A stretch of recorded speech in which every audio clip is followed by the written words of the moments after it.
Hi, I'm Darianne. My fiance is called Damien, and we have three boys together: Tristan, age 6, Cody, age 5, and Oakley, age 2. But he is about to be 3 next month in February. A couple of years ago, we bought a VW T5. It was being used as a minibus back then, and we did convert it to a camper. We loved it. Kids loved it. We loved being away every weekend. However, we did find it a little bit too small for a family of 5. We did have 6 of us staying in it one night. I don't know how we managed it, but we did. But yeah, it was too small, so we decided to get a motorhome, which was incredible to us. It was so spacious. The storage we had was amazing, especially having the kids. It was really good. It was just, you know what, it was just so good not to be cooking on my knees or sat on the end of our bed in the camper. I could stand up and cook. I had the side space. Yeah, it was a lot better. In the last 2 years, we've been loads of places around Wales, the UK. We've been to Llangollen, which is one of our favourites, as for a little chill weekend because it's not too far, but it's still lovely. We've been Peak District, Lake District, Cornwall. We've stayed local. Any opportunity we got to go away, we did. We just wanted to be away when we could. Last year in the summer holidays, the last one, we decided to do van life for the whole holidays to see how we coped, not coming home to do our washing, not like anything like that we need home life for. We decided to try and do it on the road to see how it went. See if we come across things which we would definitely need if we were to do van life, to see what struggles there was, to see how the kids coped. Obviously I do know it's only a couple of months, it's not full time, but it was a start. It was a little tester for us, as we do want to do van life full time. We've seen some beautiful places. As I said, Llangollen was one of our favourite if we needed somewhere to go. We don't normally stay on campsites as much as we can. We try to avoid them, and we do a lot of wild camping, but there is one campsite in Llangollen which is one of our favourites. It's called Into the Wild. It is on Facebook, so have a look. I can't remember how much the prices was, but it used to be £10 per person per night. I'm not sure if it's still the same, but it's beautiful. It's on a river. We parked up right next to the river, walked down the little bank. We got the kayak on it. The kids loved being in the kayak, mainly with the dad. I stayed with the baby most of the time, or the dog. But we did go on it when we were with other people. Sometimes me and Damien would go out on our own. The kids, like Damien's mum was with us, so she'd look after the kids or our friends. It's a lovely campsite.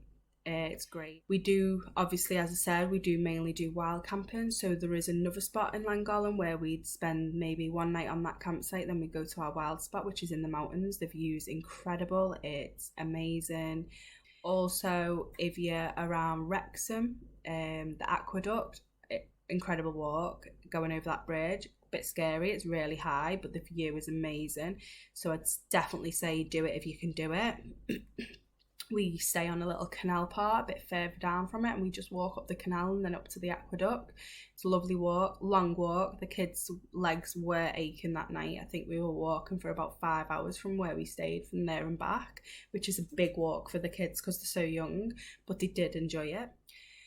I think the best place or route we've done out of everywhere was got to be the NC500 in Scotland. It is just absolutely amazing. The views it's just beautiful. Honestly, if you can go or get the opportunity to go, I'd say definitely do it if you haven't done it before. The kids loved it. We loved it. We went to Loch Ness. We went to I think it's Glenfinnan Viaduct. Might have got that wrong. The Harry Potter Bridge. That's such a lovely walk as well. They played in the river there. We went right up to the top, St John's. Everywhere we we did the whole NC500 route. It was really, really good. We started on Ullapool side and went up that way and then back down, but I would advise to go the other way around because the second half of the trip for us wasn't as good as the first half. Still beautiful, but the first half was just amazing. So if I was to do it again, I would definitely go the other way around and leave all the amazing stuff till the end. I do also have a TikTok, and it's called the same as this channel, Minivan Lifers and the Adults, or you can also search Derianne1234. I will put the link in the description to this video if I can. I'm still getting used to YouTube myself, but I will try and put the link on it. They're only short videos, but it does show the incredible places we've been so far and how much we've all enjoyed it. And for people who don't have TikTok, I will do a video on everywhere we've been on YouTube once I can get round to it. Yeah, it's just been an incredible journey, which is why we do want to do it full time. Don't get me wrong, you do have your moments where it's a struggle or stressful, but no matter where you are in life, where you live in life, doesn't everyone have the little moments? Doesn't everyone have the stressful moments, the struggles? So why not? We're just going to go for it, see what happens. We would like to just see where we end up travelling, and see where it takes us, basically. However, after travelling the summer holidays in the motorhome, we did still think that the motorhome was a little bit too small for a family of 5. Oh, and our dog as well. We've got a dog called Dolly. She's amazing. She's had the best adventures in her life. She's only 2 years old. She's travelled. We got her when she was 1, and for the whole year she's been with us. All she's done is travel with us, so she's really, really enjoyed her life. But yeah, so we bought a horse box, which Damien has done some videos, and I will put them on this video, and he explains it a little bit better than me because anything mechanical is definitely his language, not mine.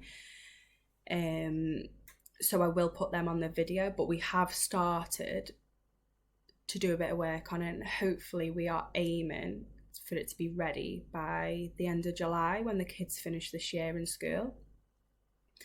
Once it's ready, we want to go to Europe, travel a bit of Europe and see a bit of the world we haven't seen before, and let the kids enjoy it as well. I want the kids to see different cultures, different way of living, historical places around the world. I want to give them the opportunity to travel while they're young, because as soon as they get to high school, I think I'd rather settle, as I don't think I would be able to homeschool high school. But we'll see how it goes. Who knows, we might even settle somewhere not back in the UK, which I would probably love. But we'll see how it goes. We will be giving everything up we've got here, work, jobs. My partner does have a construction company, so we will be leaving that behind, and I will be taking the kids out of school, so that's a big thing for me because I will be homeschooling them. I do have a little bit of experience in teaching assistants, as I did work in a school as a teaching assistant for a while, but obviously it's different when it's your own kids, and I'm hoping it's going to go well. But if anyone's got any advice, links, tips, I'd love to see them in the comments so I can have a little nosy, try and get me a little bit more prepared on that side of things. But even when we talk to the kids, we ask them, would you like to do this forever? Would you like to live in the van rather than our home? They're all ecstatic over it. They love it. They love the idea. They get excited. They ask me all the time, when is the horse box going to be ready? Well, they call it the red motorhome because obviously we've got our normal motorhome still, so they do call that the red motorhome. But yeah, they ask me when it's going to be ready all the time, so I do think they're quite excited. I am excited for the kids to see different places, learn a lot of other places in the world rather than just what they're told in the UK. But yeah, that's it for now really, and hopefully you all stay tuned so we can update you how the horsebox conversions go, and then hopefully show you our travels and where we go and what we do. But yeah, and please don't forget any advice for the homeschooling. Would love to see.